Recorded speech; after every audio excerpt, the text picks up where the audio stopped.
So I am Diamond, and this is my MP4. So this week's method is sampling. There are many different types of sampling methods, but they're either non-probability or probability methods. Probability sampling includes the use of probability theory, while non-probability sampling does not. There are 4 types of non-probability sampling: reliance on available subjects, purposive, snowball, and quota. Reliance sampling is using who's available at a given area. Purposive sampling is using people who the researcher finds most useful.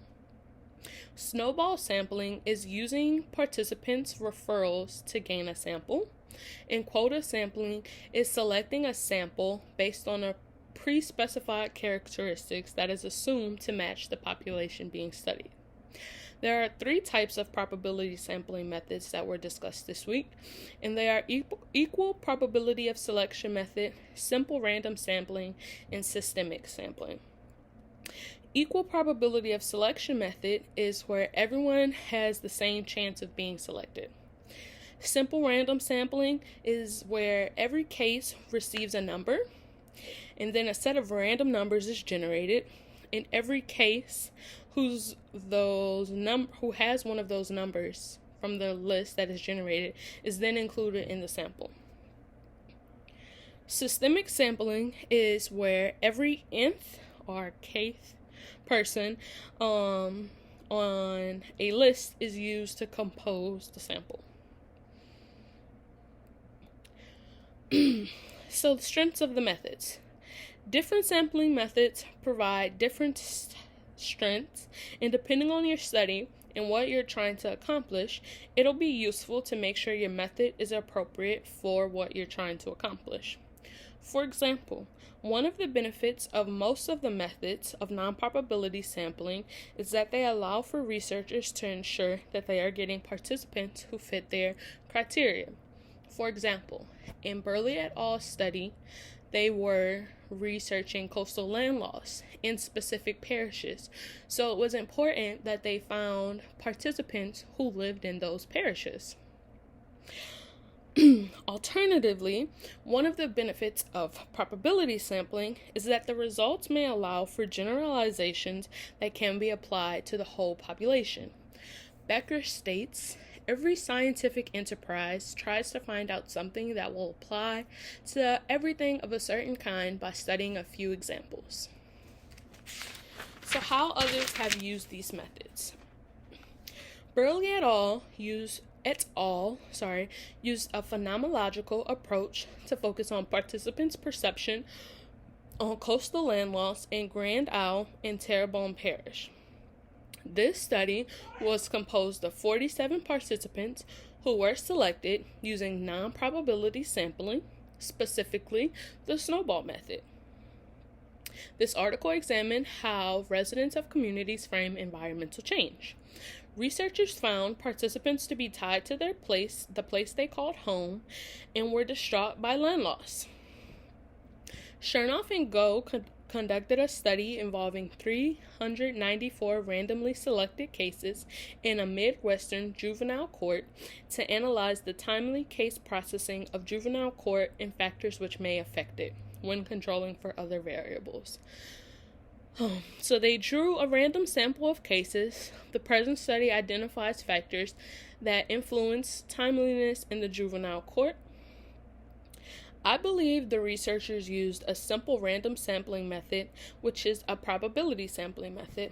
Chernoff and Go found that the average session of juvenile court was about 9 days. However, it could range from 2 days to approximately 73 days. So how would I use these methods? I would use a non-probability sampling method because I am looking to gather data from a specific criteria of people. That is, people who make less than $30,000 a year. Just as a refresher, I am interested in how low wage affects people's quality of life. So the low wage here is less than $30,000. For this research question, I could use either snowball method or reliance on available subjects. For reliance on available subjects, I could choose a few fast food restaurants or grocery stores and pick my sample from who's available when I visit the stores.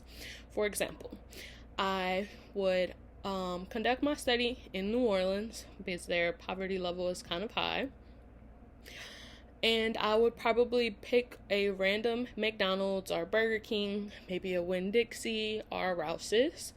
And I would just walk around and ask employees if they would mind being participants in my study.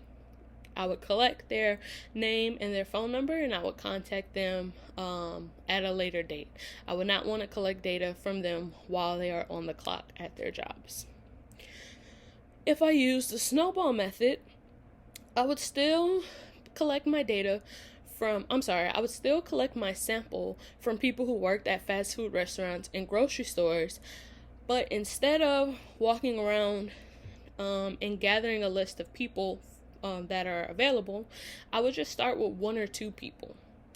And after they have completed the research process, asking of questions, interviewing, survey, what have you, I would then ask them to refer me to someone that they knew that had a similar circumstance. So someone else that they knew that was making $30,000 a year or less. Now that could have been a coworker or it could have been a family member. And then I would build my sample from referrals. So one of the limitations that I will face, since I'm using non-probability sampling, is that I won't be able to generalize my results. This is also a problem or a limitation that Burley et al. Faced during their study because they used non-probability sampling. So they weren't able to apply their results to the general public. However, Burley et al. Stated that although they weren't able to apply their findings to the general public, they overcame that limitation because their study provided insight into how people think. So I feel as though I could overcome not being able to generalize my findings the same way that Burley et al. Overcame their limitation. So I won't be able to generalize my results, but the insight that I'll gain, the stories that people tell, will still be insightful and very helpful into how people think and to how people's quality of lives are being affected by the money that they're making. My discussion questions for this week are, the first one is, do you think it is better or more appropriate to be able to apply your findings to the general public, or is it safer to use non-probability methods? Why? My second discussion question is, what would your ideal sample method for your thesis be if you weren't held back by any limitations? Thank you.